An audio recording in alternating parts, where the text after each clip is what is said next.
एक बूढ़ी माँ की दर्द भरी कहानी। एक बार की बात है, एक गांव में एक 70 वर्ष की वृद्धा माँ अपने 35 वर्षीय उच्च शिक्षित बेटे के साथ अपने सोफे पर बैठी थी। तभी उसी समय अचानक कहीं से एक तोता आया और अपनी खिड़की वाली दीवार पर बैठ गया। इसी कहानी का नाम है बूढ़ी माँ का प्यार, एक प्रेरणादायक कहानी। फिर देखते हैं इस कहानी में आगे क्या होगा। बूढ़ी माँ ने अपने बेटे से पूछा, बेटा यह खिड़की पर कौन है? बेटे ने जवाब दिया, माँ जी यह एक तोता है। थोड़ी देर बाद फिर बूढ़ी माँ ने बेटे से कहा, बेटा यह क्या है?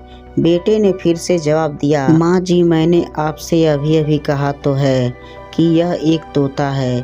थोड़ी देर चुप रहने के बाद उस बूढ़ी माँ ने तीसरी बार फिर अपने बेटे से पूछा, बेटा यह क्या है? इस बार बेटे ने अपनी माँ से गुस्से में बहुत जोर की आवाज़ में फटकारते हुए बोला, कहा तो है यह एक तोता है। फिर बार बार क्यों आप मुझसे यही एक सवाल पूछ रही हो कि यह क्या है? आपको एक बार में समझ नहीं आता है। थोड़ी देर बाद फिर बूढ़ी माँ अपने कमरे में गई और एक पुरानी फटी हुई डायरी लेकर वापस आई, जिसे उन्होंने अपने बेटे के जन्म के बाद से ही संभाल कर रखी थी।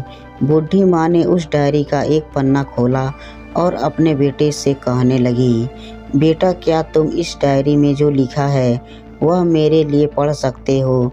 जब बेटे ने उस पन्ने को पढ़ा तो उस डायरी में लिखा था, आज मेरा 3 साल का बेटा मेरे साथ सोफे पर बैठा था। तभी मेरे खिड़की की दीवार पर एक तोता आकर बैठा था।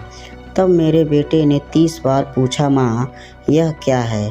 और मैंने उसे 30 बार ही जवाब दिया कि बेटा यह एक, तू चाहे जितनी बार मुझसे यह सवाल पूछा, मुझे उस पर गुस्सा नहीं आया और बल्कि मुझे उसकी मासूमियत पर प्यार आया और बहुत अच्छा लगा।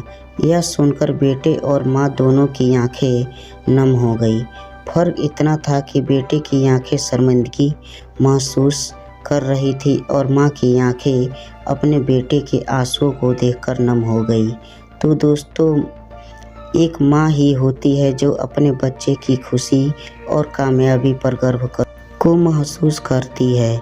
एक माँ ही अपने बच्चे पर निस्वार्थ प्यार बरसाती है। एक माँ ही अपने बच्चे को अच्छी शिक्षा देती है और एक माँ ही होती है जो अपने बच्चों को हमेशा खुश देखना चाहती है। तो मित्रों, इसलिए हम सभी को अपने माता पिता का सम्मान करना चाहिए। ये कहानी आपको कैसी लगी कमेंट करके ज़रूर बताइए। वीडियो पसंद आए तो लाइक शेयर और चैनल को सब्सक्राइब जरूर करें। तो मिलते हैं नेक्स्ट कहानी के साथ, तब तक के लिए जय हिंद।